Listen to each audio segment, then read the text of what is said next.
The easiest thing I've done was to get out from under the labels and to live the life that I live. The most difficult thing I've ever done was to believe that I can do it. The difference is that when you don't know what's impacting you, and it's something that's holding you down and you're not aware of it. There are things that when you, in my situation, when you live in a dominant culture that is designed to destroy your sense of self and your belief in yourself, and you have to learn ways in which you can begin to connect with this power that you have within yourself to handle where you are. The key is to be constantly in a perpetual process of discovering the truth of who you are and fighting constantly to look for ways in which you can escape the inner conversation. Between ages 0 and 5, we determine what's available to us and what's not available to us. And so that was a defining moment. I knew there are certain things I could not do, certain places I could not go. They used to have signs on Miami Beach that said, Jews, dogs, and coloreds not allowed. And so now you have to operate within the constraints of the dominant society and the things that they've created for you. And it's a challenge to see yourself beyond that and to work to get outside of that even after those laws have changed, because that has become so much a part of you. You unconsciously operate within the parameters of what has been put in place. Like you're driving on the expressway, the 405, and you'll get off on an exit that you weren't going in that direction, but you unconsciously did it because you've done it so many times that many people, because they're not making a conscious, deliberate, determined effort to think outside of what life has thrown at them, they end up doing the same thing over and over and over again. Einstein said that thinking that has brought me this far has created some problems that this thinking can't solve. And so through relationships, through reading, through studies, through goals and dreams beyond your comfort zone, it allows you to begin to live out of your imagination as opposed to out of your history. Disney said, the imagination is a preview of what's to come.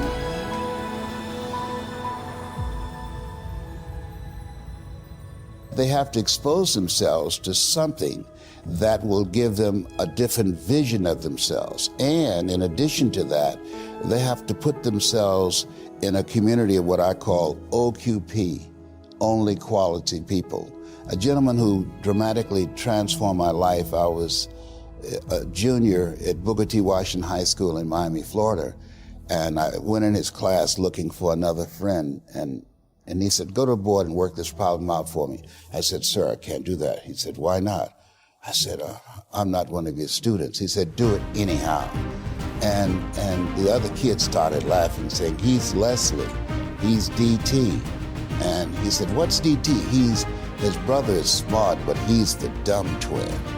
And I said, I am, sir. He came from behind his desk and he pointed at me and said, don't you ever say that again. Someone's opinion of you does not have to become your reality. And he taught me 3 things. He said, if you want to become successful in life, young man, he said, number 1, you got to change your mindset. He said, you don't get in life what you want, you get in life what you are. Number 2, practice OQP, only quality people. You earn within $2,000 to $3,000 of your closest friends. I found that out. I left all my broke friends. I said, y'all gotta go. Because I used to be so broke, I'd pass the bank and trip the alarm, you know? And the third thing he said, develop your communication skills, because once you open your mouth, you tell the world who you are. He said, those are 3 major things that you want to work on that will liberate you from living in Liberty City, living in poverty in Overtown. It will help to escape out of where you are right now, because I see you watching me, and I know you want more. I can see the hunger in your eyes. You get hungry by finding something that's you. I believe that all of us are born unique, but most of us die copies. You got to find out what is it that turns you on, what resonates with you. One of the things that I realized, what allowed me to become successful as a speaker, that the speaking industry has been hijacked by people who speak to sell. And it's okay to do that to make money. I speak to change lives because somebody spoke and changed my life. So this is my passion. This is my drive. This is something that I feel in my heart. And so the key to that hunger-driven life is a heart-centered life. I didn't do what I'm doing for years because of my programming, because of the culture in which I was raised in. I would see other people with degrees and PhDs and MBAs and credentials I don't have, and I convinced myself I couldn't do it. But Mr. Washington, on that day, we became friends, and he taught me not only someone's opinion of you does not have to determine your reality. He said that you have to work on yourself and you have to have an unstoppable attitude, and no excuse is acceptable, and you've got to make it a priority, a non-negotiable in your life, and hold a constant vision of what it is you want to achieve. See it accomplished and go all out. Find a way to win in spite of the setbacks, in spite of the disappointments, in spite of your failures. I tell people when I'm giving presentations, you will fail your way to success. I have a saying, is life knocks you down, try and land on your back, because if you can look up, you can get up.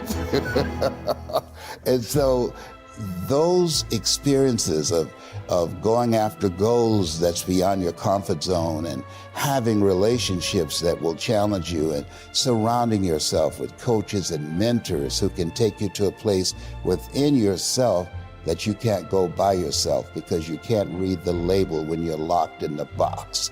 And so those experiences, they challenge you to go to that next level and continue to move forward in your life, doing new and exciting things that eye has not seen, ear has not heard, nor is in the heart of mankind what God has in store for you when you live a heart-centered life, deciding that you're going to live a life that will outlive you. You're going to live a life that counts, a life that will build a legacy and change the planet. You know, Horace Mann said, we should be ashamed to die until we've made some major contribution to humankind. And so my goal is to make a major contribution to humankind. Every day when I get up, my mindset is, what is it that I can do to touch and impact somebody's life today? What is it? What does that look like? Don't live the life that has been given you by their circumstances, by the people that's around you. That Sidney Poitier wrote a book called The Measure of a Man. And he said, when you go for a walk with someone, something happens without being spoken. He said, either you adjust to their pace or they adjust to your pace. Whose pace have you adjusted to?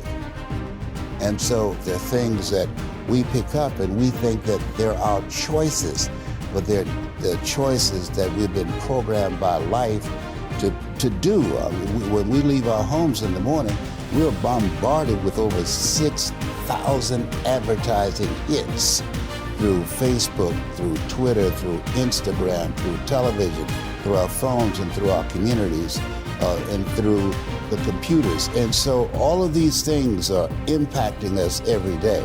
So if you don't have a program for your mind, then your mind is going to be programmed, and you'll find yourself doing things that you did not know, and that they affected you, that they, through marketing techniques and strategies, that they will create a thirst within you. I came up in an era that said if you built the best mousetrap, the world will be the path to your door. But if you know marketing, people will sleep outside your store to buy a telephone they've never touched or seen.